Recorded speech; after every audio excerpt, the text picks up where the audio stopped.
V dnešnom prípade sa pozrieme zase niečo na také tie srdcové záležitosti. Otázka, ktorú vlastne budeme zodpovedať, sa týka pani Anastázie, ktorá je žena v najlepších rokoch a rozhoduje sa v otázke lásky. Do života je totiž akoby naraz vstúpili dvaja muži a ona sa potrebuje vedieť rozhodnúť, že čo vlastne, ktorý z mužov je pre ňu ten pravý, alebo teda akým spôsobom sa bude odvíjať jej ďalší ľubostný život. No, prvá karta, ktorá nám vlastne zobrazuje pani Anastázie, ukazuje to, že ona je žena, ktorá je rada, keď má situáciu pevne v rukách. Ale čo sa týka výberu prvého partnera, tak prišla jej zmena, možno ju to trošku tak zaskočilo. Je tam karta, ktorá ukazuje, je tam karta smrti. Pozor, v tomto prípade neznamená to, že by niekoho strátila, ale tento človek jej vstúpil nečakane do života. To znamená, že ten prvý partner, ktorý sa jej objavil, jej vstúpil, ako sa povie, úplne nečakane. A ona váha, že či tento človek je pre ňu ten pravý. Karta, ktorá je v pozícii nad smrťou, nám ukazuje, je na nej zobrazených 5 mincí. Karta 5 mincí znamená takú tú chudobu, ale nie chudobu finančnú, ale je celkom možné, že pani Anastázia, hoci teda zo začiatku bola týmto vzťahom trošku zaskočená, prekvapená, medzi ňou a tým partnerom vládne taká citová vyprahnutnosť, je tam ochladenie a ona by bola celkom rada, keby sa nejak tak vedela rozhodnúť, že čo by bolo pre ňu správne, pretože túži po takom spokojnom rodinnom šťastí a potom, aby teda aj ona mala šťastie tej láske.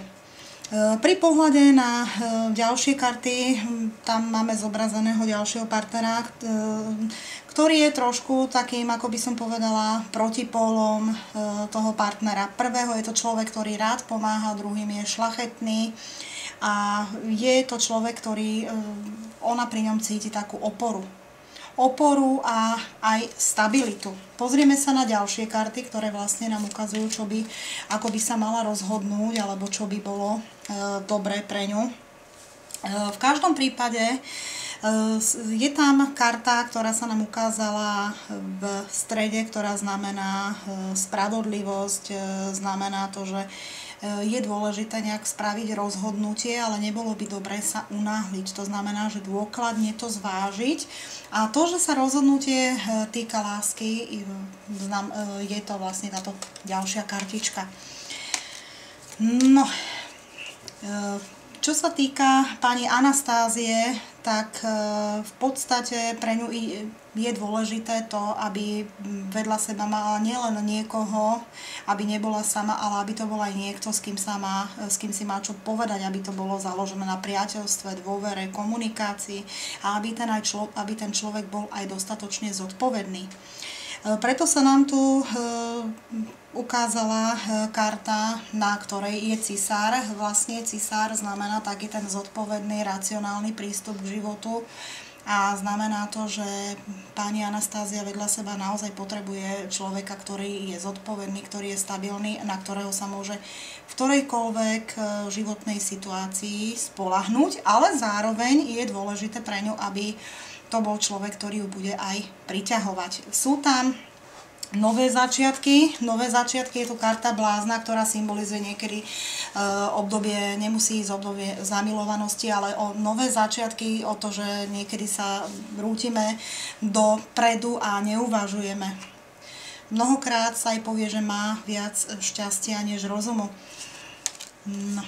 Ďalšie karty, ktoré sa nám ukázali, symbolizujú to, že naozaj tá zmena v jej citovom živote nastane a ona dokáže sa vysporiadať s tým, že zostane pri človeku, ktorý je pre ňu oporou a kde aj ona bude mať možnosť spolu s týmto partnerom vytvárať harmonický, stabilný vzťah.